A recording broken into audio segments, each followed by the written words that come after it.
আসসালামু আলাইকুম ওরহমতুল্লাহি ওয়াবারাকাতু।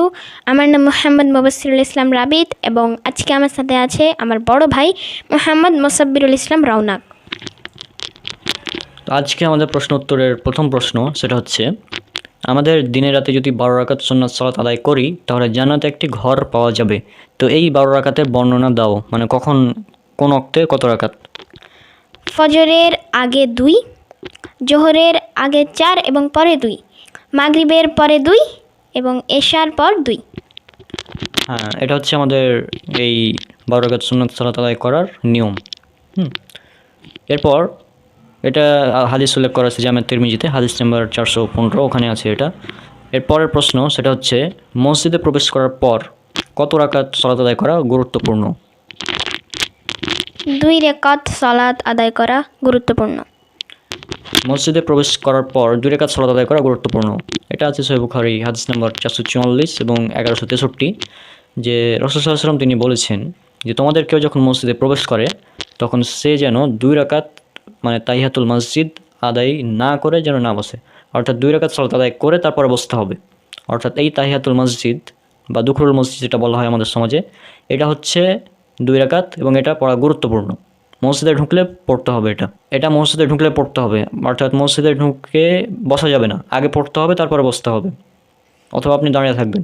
এরপরের প্রশ্ন সেটা হচ্ছে যে জুম্মার খুতবা চলাকালীন এই তাহিয়াতুল মসজিদ অর্থাৎ মসজিদে প্রবেশ করার পর 2 রাকাত, এটা কি আমরা পড়তে পারবো? মানে জুম্মা খুতবা চলছে ওই সময় কি আমরা পড়তে পারবো? হ্যাঁ, অবশ্যই পড়তে পারবো। হ্যাঁ, এটা অবশ্যই পড়তে পারবো এবং এটা খুবই গুরুত্বপূর্ণ এবং পড়তেই হবে। রাসূল সাল্লাল্লাহু আলাইহি ওয়াসাল্লাম বলেছেন, এটা উল্লেখ করা আছে সহিহ বুখারীতে হাদিস নম্বর 930 এবং 931, যে একদিন রাসূল সাল্লাল্লাহু আলাইহি ওয়াসাল্লাম খুতবা দিচ্ছিলেন। এই সময় এক ব্যক্তি মসজিদে প্রবেশ করলো। তখন রাসূল সাল্লাল্লাহু আলাইহি ওয়াসাল্লাম তিনি বললেন যে তুমি কি সালাত আদায় করেছো? তখন সে ব্যক্তি বলল না। তখন রাসূল সাল্লাল্লাহু আলাইহি ওয়াসাল্লাম বলেন, উঠো, 2 রাকাত আদায় করো, তারপরে বসো। অর্থাৎ দেখুন কতটা গুরুত্বপূর্ণ যে মসজিদের খুতবা চলছে, এমনকি যেমন তেমন ব্যক্তি না, আমাদের রাসূল সাল্লাল্লাহু আলাইহি ওয়াসাল্লাম তিনি খুতবা দিচ্ছেন, ওই সময় এক ব্যক্তি প্রবেশ করলো, তারপরেও রাসূল সাল্লাল্লাহু আলাইহি ওয়াসাল্লাম বললেন যে 2 রাকাত পড়ে তারপর বসো। কিন্তু আমাদের সমাজে এটার গুরুত্ব দেওয়া হয় না।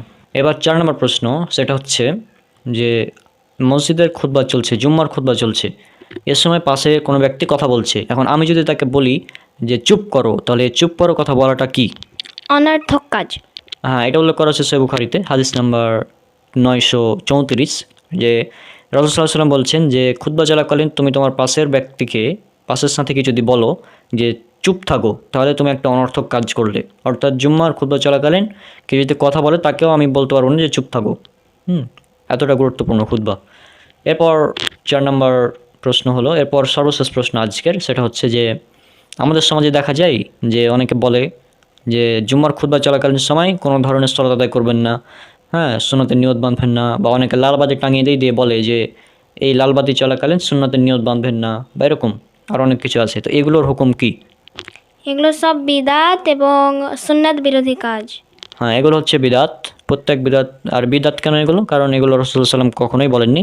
আর সুন্নাত বিরোধী কীভাবে? দেখুন, রাসূল সাল্লাল্লাহু আলাইহি ওয়াসাল্লাম তিনি বললেন যে ব্যক্তি খুতবা চলাকালীন সময়ও, জুম্মার খুতবা চলাকালীন সময়ও সালাত আদায় করবে 2 রাকাত, কিন্তু এরা বলছে যে না, আপনি পড়তে পারবেন না, তাহলে এটা সুন্নাত বিরোধী।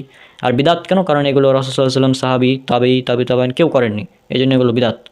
আর বিদাত কেন বর্জনীয়, এ ব্যাপারে আমার একটি বই আছে, সেটা আপনারা অনেকেই জানেন। আর এই বইয়ের আপডেট ভার্সন ইনশাল্লাহ আসবে 2027-এর দিকে, এবং সেখানে সব মানে এভরিথিং, যত সমাজে যত ধরনের বিদাত আছে সবগুলোকে উল্লেখ করা হবে ইনশাল্লাহ। তো সব আমার জন্য দোয়া করবেন আর বিদাত থেকে সাবধান, কেন রাসূলুল্লাহ সাল্লাল্লাহু আলাইহি ওয়াসাল্লাম বলেছেন কুল্লু বিদাতিন দলালা ও কুল্লু দলালাতিন ফিন্নার, প্রত্যেক বিদাত গুমরাহি এবং প্রত্যেক গুমরাহের পরিণাম জাহান্নাম। এই হাদিসটি উল্লেখ করে সুনান নাসাঈতে হাদিস নাম্বার 1578, 1581। তো আজকে বিদায় নিচ্ছি, সব আমাদের জন্য অনেক অনেক দোয়া করবেন। আসসালামু আলাইকুম ওয়া রাহমাতুল্লাহি ওয়া বারাকাতুহু।